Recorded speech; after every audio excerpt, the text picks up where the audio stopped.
2달 위헌 불법 비상계엄으로부터 국민의 기본권과 민주주의를 수호하기 위해 전력을 다했습니다.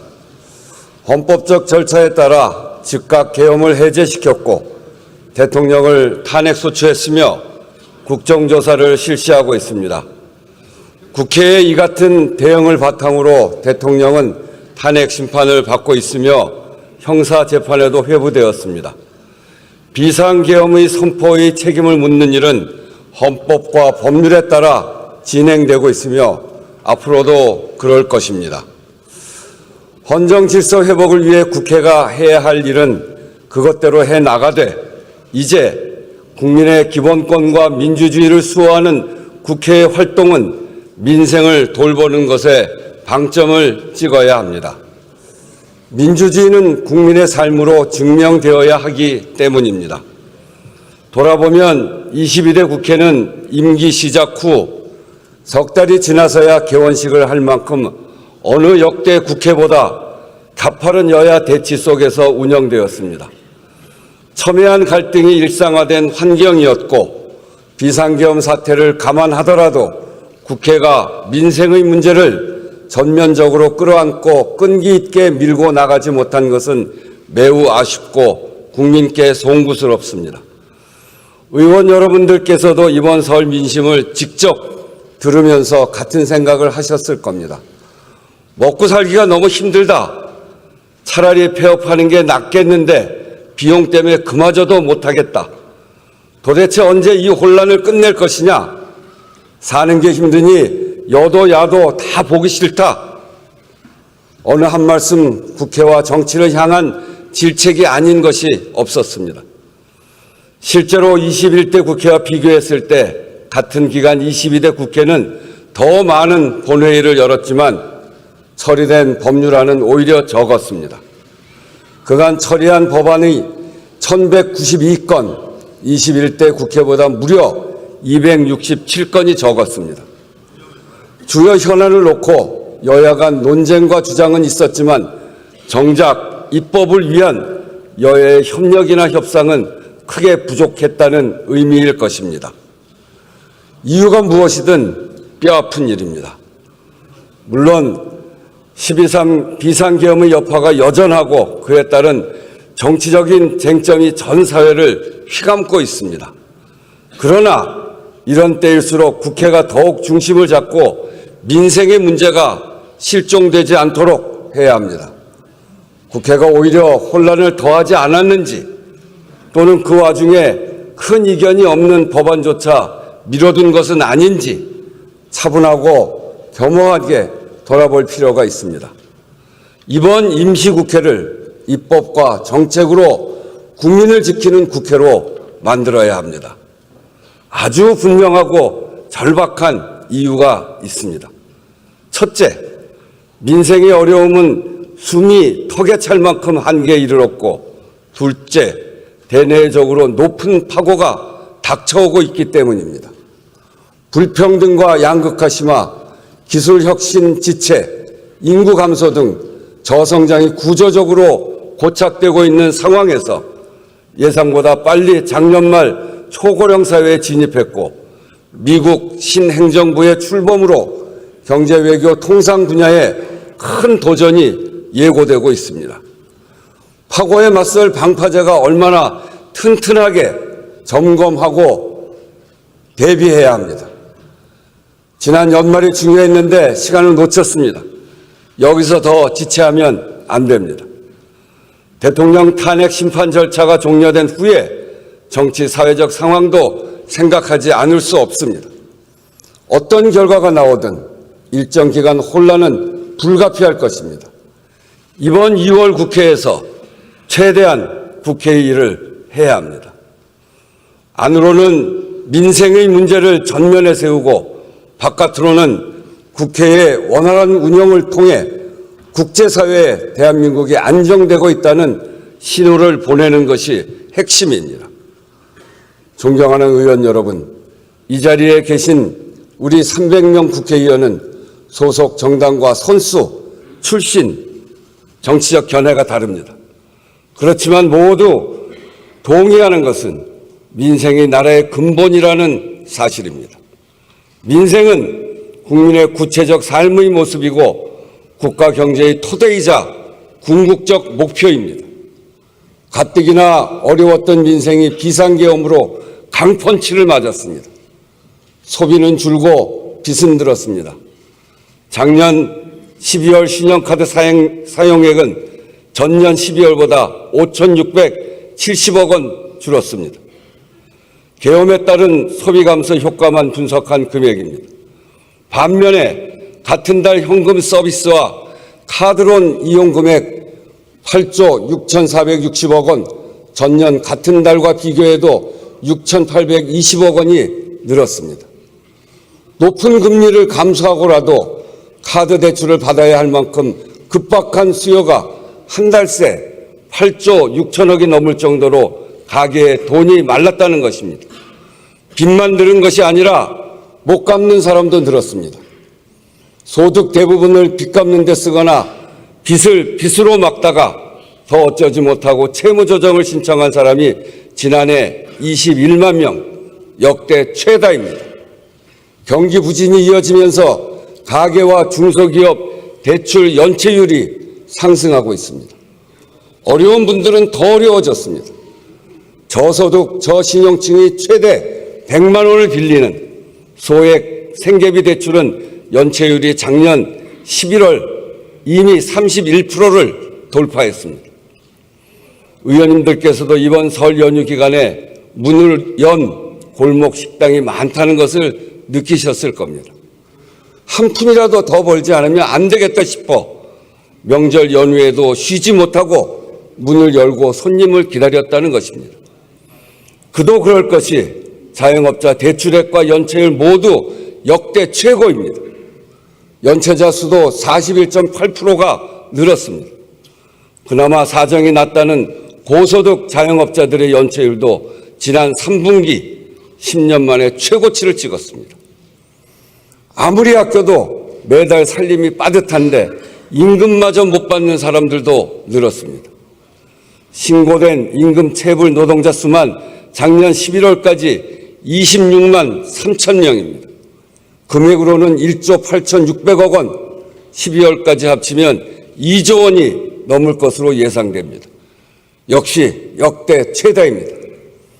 여러모로 신고되지 않은 경우까지를 짐작해보면 훨씬 많은 사람들이 체불 임금으로 고통받고 있다는 것입니다. 지금까지 말씀드린 사례들 그저 수치가 아닙니다. 그게 다 국민의 한숨이고 눈물이고 절망 아니겠습니까? 정말 가슴이 아픕니다. 마음이 무너집니다. 민생의 어려움만이 아닙니다. 가계부채와 체불임금은 경제에도 큰 타격이 됩니다. 소비 제약과 내수 위축으로 이어져 성장을 저해야 합니다. 지금 우리 경제가 직면한 문제입니다. 존경하는 의원 여러분, 국회가 정말 민생의 깃발을 높이 들어야 합니다. 갈등과 정쟁 속에 민생이 실종되지 않도록 해야 합니다.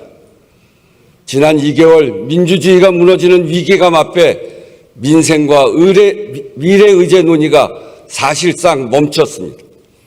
그 시간을 만회하는 2월 국회가 되어야 합니다. 반드시 세 가지는 합시다. 첫째, 조기 추경에 합의합시다. 국내외 주요 기관이 모두 올해 경제 성장률을 하향 조정했습니다. 한국은행은 최근 2달 만에 0.2%포인트를 더 낮춰 1.6%에서 1.7%에 그칠 것으로 전망했고, 글로벌 투자은행 중에는 1% 초반대까지 낮춘 경우도 있습니다. 한마디로 올해는 더 힘들 것이라는 겁니다. 더구나 올해 본 예산은 편성 단계부터 민생 예산이 줄었습니다. 임대주택 지원, 취약계층 에너지 바우처, 지방교육 재정 등 민생 예산이 상당히 빠진 상태입니다. 이 긴축 예산안이 올해 경제 성장률을 더 낮출 것이라는 게 한국은행의 분석입니다. 추경을 편성해 경기를 부양하고 소비와 투자를 늘려야 합니다. 재정의 적극적 역할이 필요합니다. 추경의 시급성에는 대다수 전문가들도 이견이 없습니다. 본 예산을 조기 집행하고 추이를 살펴보자던 정부도 최근 추경 논의 의사를 밝혔습니다. 때를 놓치지 말고 필요할 때 빨리 해야 합니다. 여야 합의가 전제되는 추경 편성 자체가 정치적 불확실성 속에서도 대한민국 경제 시스템이 정상적으로 작동한다는 것을 보여주게 될 것입니다. 추경 편성이 대외 신인도 회복에 기여하는 것입니다. 경제 성장률 전망은 경제 주체의 심리에 큰 영향을 줍니다. 기왕이면 이달 하순 발표 예정인 한국은행의 수정 경기 전망치에 추경의 기대 효과가 반영될 수 있도록 속도를 내야 합니다.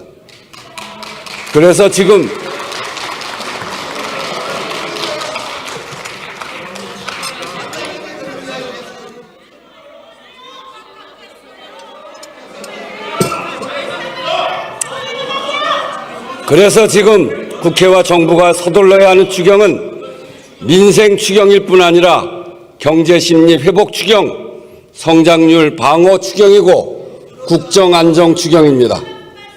추경 시기와 구체적 내용 등을 두고 여야의 이견이 있습니다. 우선 조기 추경과 규모에 합의하고 구체적인 내용은 머리를 맞대고 좁혀가자고 제안합니다.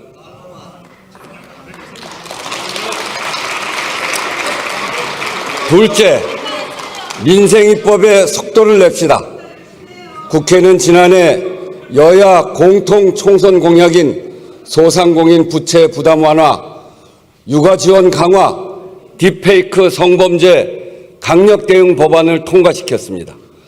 여야 갈등 속에서도 민생입법에 초당적 성과를 낸 좋은 사례입니다. 이번 임시회에서 더 진전된 모습을 국민에게 보입시다. 지금 각 상임위에는 민생에 절실한 법안이 다수 대기하고 있습니다.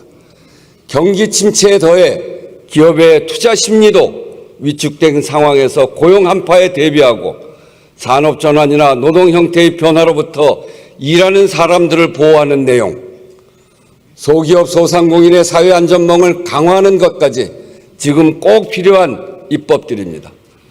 특히 소득 기반으로 고용보험 제도 개선, 노란우산 소득공제 한도 확대나 이미 해지 시 세부담 완화를 통한 소기업 소상공인 세제 지원 강화는 이미 여야가 뜻을 함께하고 있습니다. 임금체불 사업주에 대한 제재를 강화하는 근로기준법 개정에 이어 사전에 임금체불을 예방할 수 있는 보호제도를 마련하는 것도 관련 상임위에서 논의되고 있습니다. 채무자가 감당할 수 없는 빚으로 극단적 상황에 내몰리지 않도록 제도를 보완하고 파산 선고를 받은 채무자들이 정상적 경제 주체로 복귀할 수 있게끔 두 번째 기회를 보장하는 법안도 여야 모두 발의해 논의 중입니다. 이런 법안들이 결실을 보도록 힘써 주시기 바랍니다.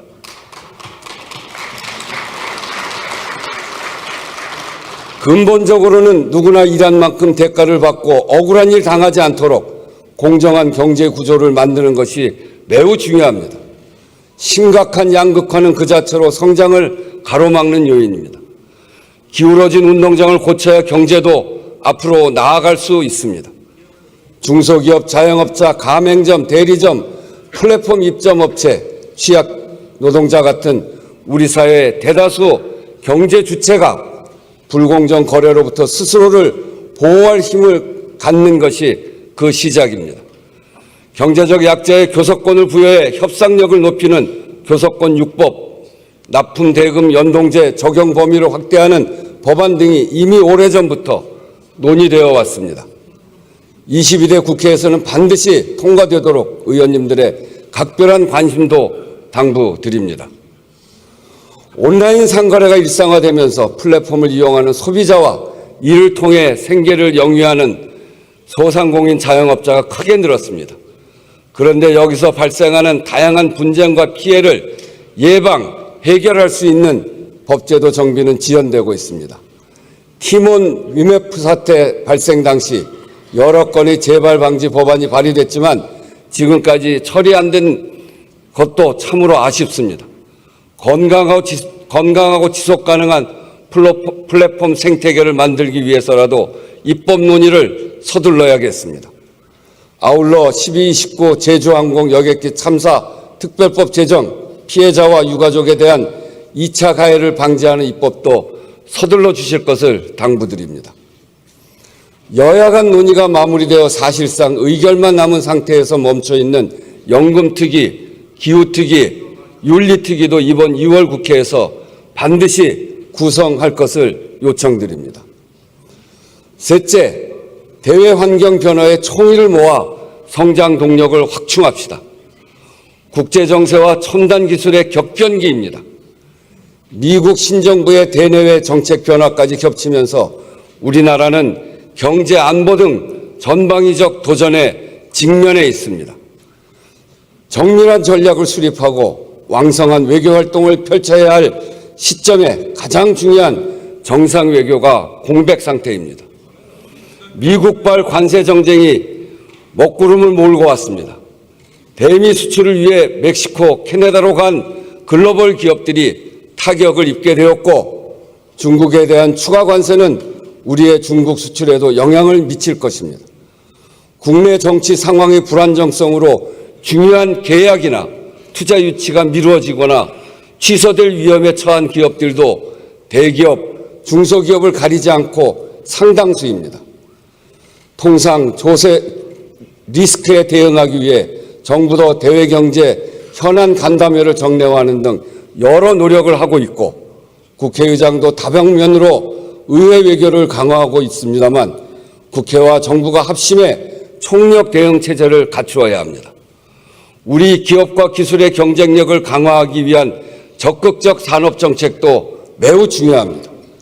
지난해 AI 기본법을 여야 합의로 통과시켰듯 반도체 특별법과 에너지 3법 등 미래 먹거리 산업 지원 법안 협상을 신속하게 마무리 지읍시다. 지능과 규제가 균형 잡힌 첨단 산업 진흥 정책으로 기업의 숨통을 틔우고 경제 활력을 높여갑시다. 특히 국가기관 전력망 확충법, 해상풍력 특별법, 한국형 ARA법으로 불리우는 탄소 중립 산업 육성법은 기후 위기에 따른 새로운 성장 동력 확충과도 맞닿아 있습니다. 분초를 다투듯 혁신 기술이 등장하며 전 세계가 AI 쇼크를 경험하고 있습니다. 미래의 투자에 힘을 실어 첨단 기술 기반 혁신 스타트업 생태계를 만들어 갑시다. 국회와 정부, 민간이 함께 해야 합니다. 국회 차원에서도 상임위별 처방과 진단을 넘어서 유기적 협력으로 효과적이고 근본적인 대책 마련에 힘을 모아야 합니다. 외통위와 경제 관련 상임위가 참여하는 상임위 연석회의 또는 통상 전략과 산업 경쟁력 강화를 위한 특별위원회 구성도 하나의 방안이 될 것입니다. 과거 외환위기에 맞서 또 한미, 한중, 한일, FTA 체결과 관련해 국회가 특위를 만들어 대응했던 전례가 있습니다.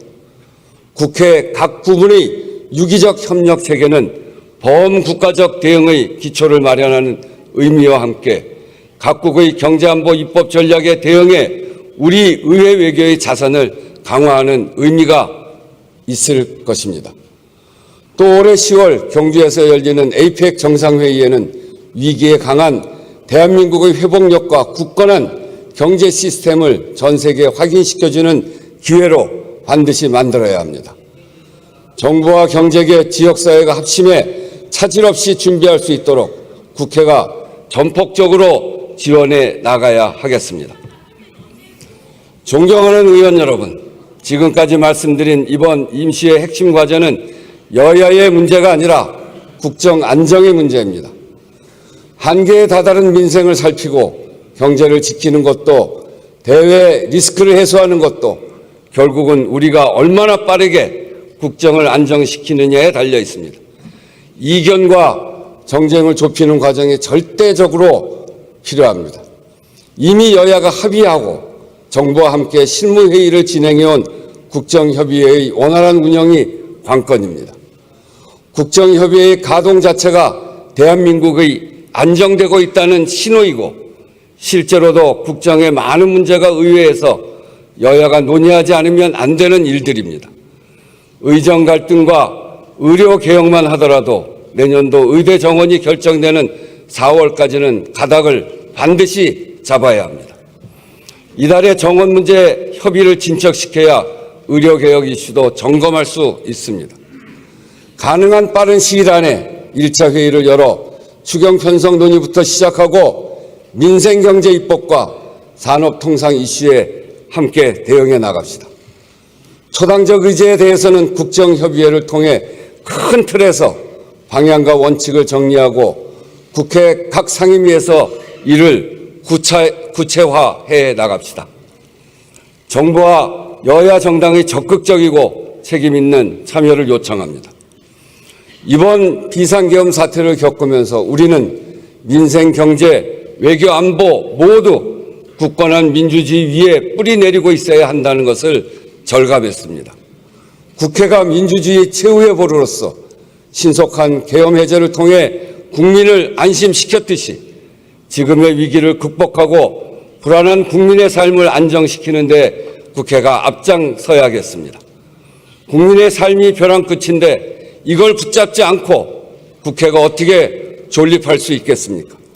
의원 여러분, 우리 그 일을 함께 합시다. 우리 모두 힘과 지혜를 모읍시다. 국민 여러분, 여러모로 어려운 시절입니다. 이 모든 것이 결국은 민생고로 수렴됩니다. 국민 여러분께 정말 송구합니다. 그렇지만 조금만 더 힘을 내주십시오. 함께 힘을 내서 이 어려운 시절을 함께 돌파해 나갑시다.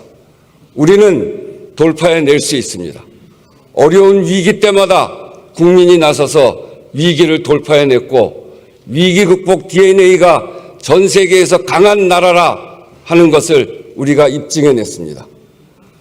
이제 국회가 조금이라도 국민에게 위로와 희망이 되기 위해 더 노력하겠습니다.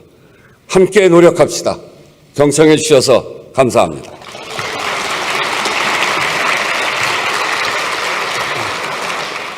보고사항은 회의록에 게재토록 하겠습니다. 의사일정 제1항 국정에 관한 교섭단체 대표연설을 위한 국무총리 및 국무위원 출석 요구의 건부터 의사일정 제4항 교육, 사회, 문화에 관한 질문을 위한 국무총리, 국무위원 및 정부위원 출석 요구의 건까지 이상 4건을 상정합니다. 박성준 의원 나오셔서 제안 설명해 주시기 바랍니다.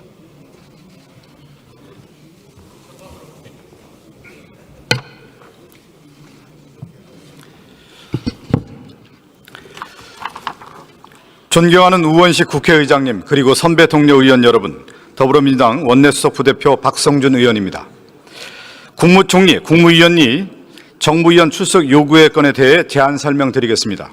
이 안건은 국정에 관한 교섭단체 대표 연설과 대정부 질문에 정부 측 답변을 통해 국민을 대표하는 국회의 의사를 국정에 반영하고자 헌법 제62조 및 국회법 제121조 제1항의 규정에 의해 국무총리, 국무위원 및 정부위원회 본회의 출석을 요구하고자 하는 것입니다.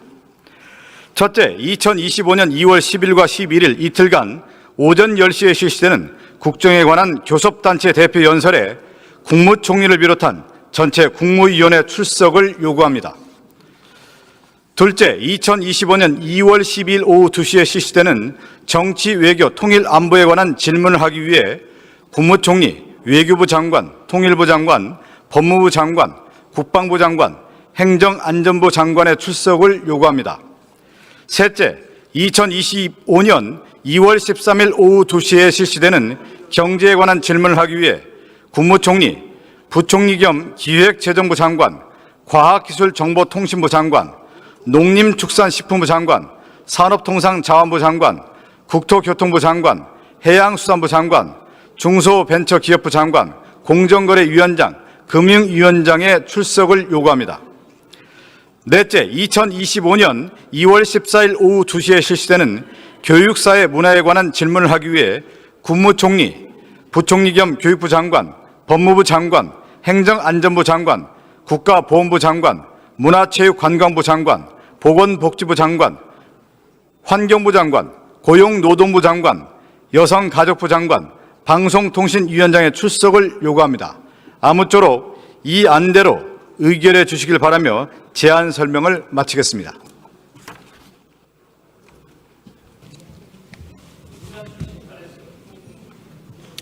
박성준 의원 수고하셨습니다. 그러면 먼저 국정에 관한 교섭단체 대표연설을 위한 국무총리 및 국무위원 출석 요구 건에 대하여 의결하고자 하는데 이의 없습니까?